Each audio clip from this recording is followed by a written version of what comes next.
Welcome po sa tourgreatfilipinofood.com.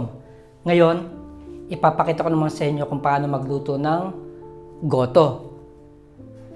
Isa po ito sa pinakapaborito kong street food. Ito po ang ating mga sangkap. Malinis na po yung aking beef tripe. Mamaya ipapakita ko sa inyo, lalamasan natin siya ng suka at asin. Malagkit na bigas, hard-boiled eggs, dahon ng sibuyas, kailangan po maraming chopped garlic, marami ring luya, turmeric powder which is optional lang, pampakulay po sa ating goto, patis, paminta at asin. Siyempre kailangan din natin ng maraming tubig at cooking oil. So ang una po natin gagawin, maglalagay tayo ng suka at maraming asin.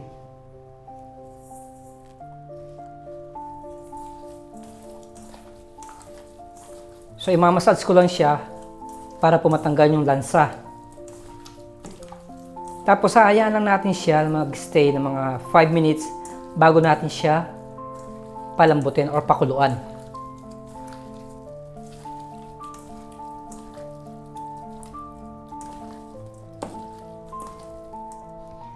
Okay po, tapos na natin ibabad ng 5 minuto yung ating beef tripe. Sa akin pong pressure cooker, papalambutan ko na siya.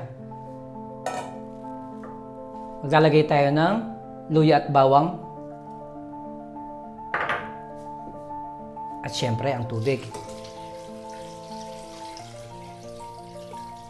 Kaya naman lamang po, meron akong pressure cooker. Kung wala naman, syempre, pwede na siya sa cooking pot. Kaya lang, mag-spend kayo ng more than 1 hour. Sa akin, 20 to 25 minutes lang, malambot na to.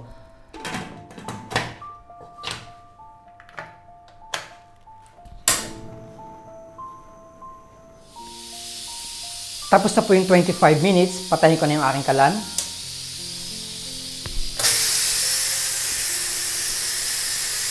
Checkin ko na po siya kung malambot na siya.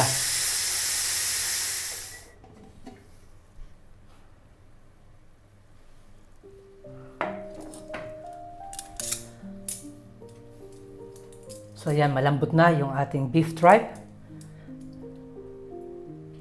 Papalamigin ko lang siya, tapos mag-i-start na po ako mag-slice. So muntik na siyang matuyuan ng tubig.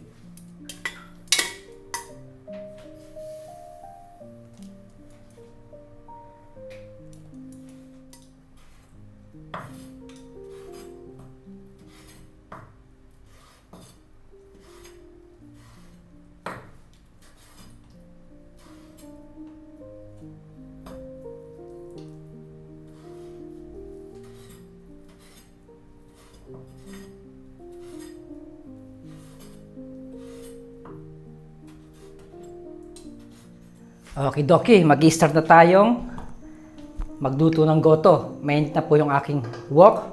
Siyempre, unahin natin yung cooking oil. Mag-start tayo sa luya.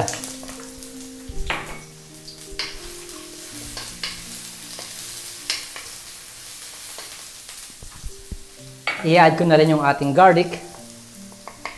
Kagaya na sinabi ko kanina, mas maraming garlic, mas masarap. So, hintayin ko lang siya mag-light brown bago tayo mag-add ng sibuyas.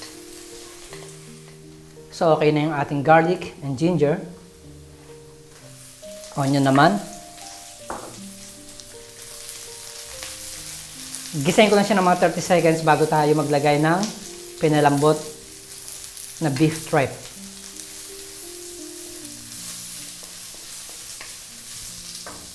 Add na po natin yung in-slice nating tuwalya ng baka.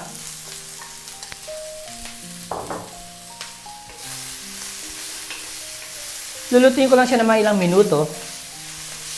At tapos po, pupunta na tayo sa ating next step. So, ayan po, naigisa na natin ng ilang minuto yung ating beef tripe. Ilalagay ko na yung ating glutinous rice. 2 cups po ito. Tapos yung aking beef tripe is 1 kilo. Maglalagay na tayo ng tubig.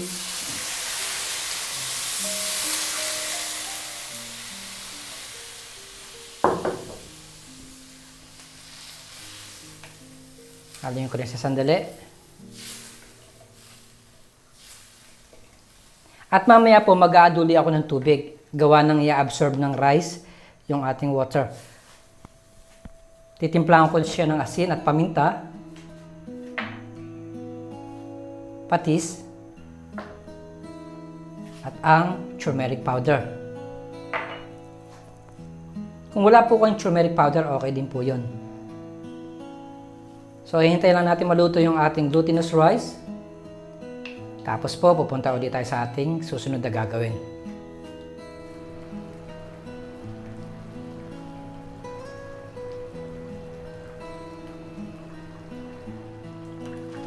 Ayan po, luto na po yung ating goto tripe. At ang panghuli, ilalagay ko na po yung itlog. Nasa sa inyo po kung gusto nyo po siyang i-slice. At i-add ko na rin yung ating dahon ng sibuyas. Lutuin ko lang ulit siya ng mga 2 to 3 minutes. Tapos po, pwede na po siyang i-transfer sa isang serving bowl.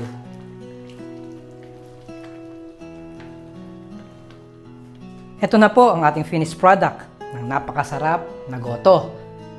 Napakasimple lamang gawin. Muli, marami pong salamat sa panonood ng howtogreatfilipinofood.com. Mabuhay!